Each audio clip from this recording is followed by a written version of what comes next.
Comment être heureux en amour raconte l'histoire de deux amoureux, épris d'un amour si pur et si fort qu'ils n'ont plus que leur cœur soudé à celui de l'autre pour unique demeure.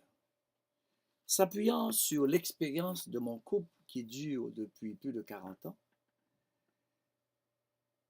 je m'adresse non seulement à ceux et à celles qui sont à la recherche d'un grand amour, mais aussi à ceux et à celles qui, comme moi, l'ont trouvé sans l'avoir vraiment cherché.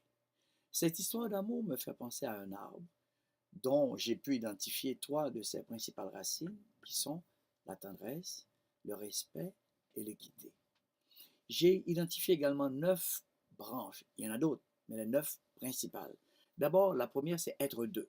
Pas trois, pas un, pas une demi, mais deux.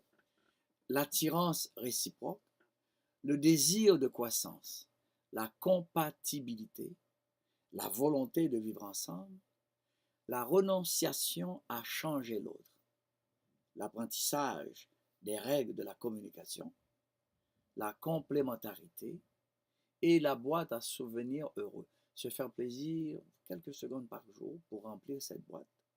Et le tronc de cet arbre de la relation est fait d'harmonie. Qui ne rêve d'harmonie?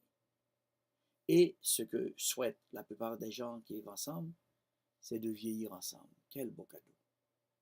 Avec le temps, j'ai réalisé que l'amour naît dans le cœur des enfants et s'épanouit au fil des ans dans les yeux des amants. C'est ce que je vous souhaite à tous, de vieillir en amour. Car l'amour, c'est le mot qui a la plus grande puissance vibratoire au monde.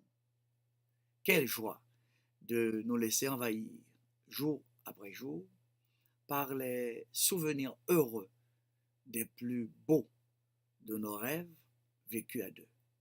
Bonne lecture. Merci.